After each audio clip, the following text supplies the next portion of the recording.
I rented a remote cabin for a solo weekend trip. No Wi-Fi, no neighbors, nothing but trees and silence for miles. When I arrived Friday evening, the door was unlocked. I assumed the owner had left it open for me. There was a half-eaten meal on the kitchen table, still warm. A fire in the fireplace, recently stoked. A coat hanging by the door that wasn't mine. I called the rental company. They confirmed I was the only guest booked for that weekend. They confirmed the cabin had been empty for 2 weeks. So I asked the obvious question, whose coat is that? And while I was standing there waiting for an answer, I heard the bathroom door at the end of the hallway click quietly shut. My name is Joel. I'm 36 years old, and I want to start by saying I am fine. I'm home, I'm safe, I'm physically unharmed. I want to say that first because this story does not end the way you might expect a story like this to end. And I think that uncertainty, that lack of clean resolution is actually the most frightening part of it. I booked the cabin in early November. A last-minute decision born from burnout. I needed to be somewhere with no phone signal, no deadlines, no people. The listing showed a small A-frame in the mountains, 3 hours from the city, surrounded by national forest. Private drive, nearest neighbor 4 miles away, sleeps 4 but booked for 1. Available immediately. I drove up on Friday after work, arriving just after 6 p.m. as the light was failing. The access road was unpaved and my headlights caught the trees on either side. Close, dense, the kind of forest that feels like it's watching you drive through it. The cabin appeared in my headlights at the end of the track, small and dark except for one detail. Light was coming from inside. Not bright light. A warm, low, flickering orange glow from the main window. Like firelight. I sat in my car for a moment looking at that light. The listing had described a wood-burning fireplace. The owner's notes had said firewood would be stocked on the porch. But the fire inside meant someone had lit it. And the listing had not mentioned any kind of automated ignition system. I told myself the owner had come ahead to get the place warmed up. A nice touch. A thoughtful host. I got out of the car. The front door was unlocked. I pushed it open and stood in the doorway taking in the interior. The cabin was one open main room, kitchen, dining, living, with a loft bedroom accessed by a steep wooden staircase and a bathroom off a short hallway to the left. The fireplace was on the far wall, burning low and steady, recently tended. The room was warm. There was a coat on the hook by the door. Dark green waxed canvas, the kind worn for outdoor work, not decorative, used. There was a bowl on the kitchen table, pasta with some kind of red sauce.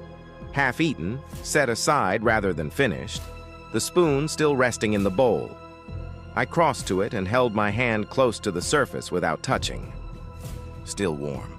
Whoever had been eating this had left the table within the past 20 to 30 minutes. I stepped back to the doorway and called out, "Hello, anyone here?" No answer. The fire crackled.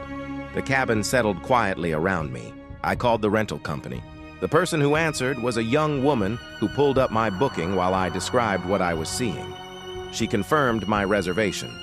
She confirmed the previous guests had checked out 12 days ago. She confirmed no one from the company had been to the cabin since. She confirmed, with increasing discomfort in her voice, that no one should be there. I asked about the coat, about the food, about the fire. I heard her typing. While I was standing there with the phone to my ear, listening to her type and watching the firelight move on the walls, the bathroom door at the end of the hallway clicked quietly shut. I left the cabin. I did not run. I want to be clear about that, because what I did was deliberate, and I think it was the right decision. I walked back to my car, calmly, without turning my back to the cabin, got in, locked the doors, and backed down the access road until I reached the main mountain road. Then I called the police. 2 officers arrived within 40 minutes. They searched the cabin thoroughly. Every room, the loft, the bathroom, the small utility closet, the crawl space under the structure. They found no one inside. What they did find told a story. In the loft bedroom under the bed, there was a sleeping bag. Rolled out, recently slept in, still holding the compressed shape of a body. A small backpack beside it containing food, dried goods, canned items, a water filter, a paperback book with a bookmark 2/3 of the way through. In the bathroom whose door I had heard click shut, a damp towel on the rail, a bar of soap in the dish, wet, a toothbrush. Whoever had been in that cabin had been living there, not for a night, for some time. Long enough to establish a routine, to have provisions, to have a book they were reading, to have a system for knowing when guests were arriving so they could be somewhere else when the search happened. The officers took the backpack as evidence. They noted that the occupant, whoever they were, had almost certainly left through the back of the property when they heard me pull up, or possibly when they heard me on the phone, and had gone into the forest. With 4 miles of national forest on all sides and darkness already fully down, there was nothing the officers could do that night. They advised me not to stay at the cabin. I had absolutely no intention of doing so. I drove 3 hours back to the city and slept in my own bed and tried to think about something else. The rental company refunded me in full without question. They sent a team to change the locks and inspect the property. They found where the previous occupant had been getting in. A back window with a broken latch that appeared to have been broken deliberately from inside at some point during a legitimate stay. Someone had rented the cabin, broken the window latch from the inside, and then returned after checkout through that same window.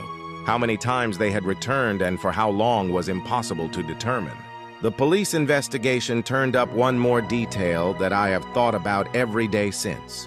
The guest who had broken the latch, the person identified by the rental company as the likely originator of this situation, had stayed at the cabin 8 months prior. They cross-referenced every booking since then and found something strange. In the 6 months between that guest's checkout and my booking, 3 other guests had stayed at the cabin. All 3 had left early. One couple had cited a vague feeling of unease and asked for a partial refund. A solo traveler had left in the middle of the first night without explanation and without requesting any refund at all. A family of 4 had left on their second morning claiming the place felt wrong without being able to articulate why. 3 sets of guests, all gone early, all leaving behind a cabin that was then vacant again. Vacant for whoever had been living in the loft. I think about those 3 groups of people. The couple with the feeling of unease. The solo traveler who left at night without asking for their money back. The urgency of that. The way that detail sits. The family of 4 who said it felt wrong and couldn't explain why. I wonder what they heard, what they saw, what made them leave. I wonder how many times the occupant watched from the loft as guests arrived and settled in below, and gradually became aware that something was not right and made the decision to leave. I wonder how patient you have to be, how still, how quiet, how practiced at making yourself invisible inside someone else's space. I have not booked another cabin since, but here is the thing that keeps me awake. The detail I cannot stop returning to no matter how I try. When the police searched the loft, they found the sleeping bag, the backpack, the book. They also found, on the wooden beam above the bed, scratched into the wood with something sharp. Dates. A column of dates going back 7 months. Each one, I later understood, corresponding to a night the cabin had been occupied by a paying guest. The dates were not records of when the occupant had left to make room. Each date had a small mark beside it, a tally, and in the margin next to the tallies, in small, neat handwriting, 2 repeating words that alternated beside each date. Stayed, left. Stayed, left. Stayed, left. The 3 couples and the family were all marked left. My date, the Friday I arrived, the night the bathroom door clicked shut, was the most recent entry. Beside it, in the same small, neat hand, stayed.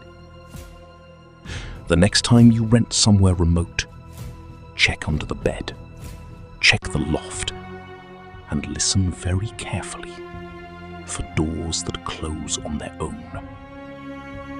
Subscribe for a brand new AI horror story every day.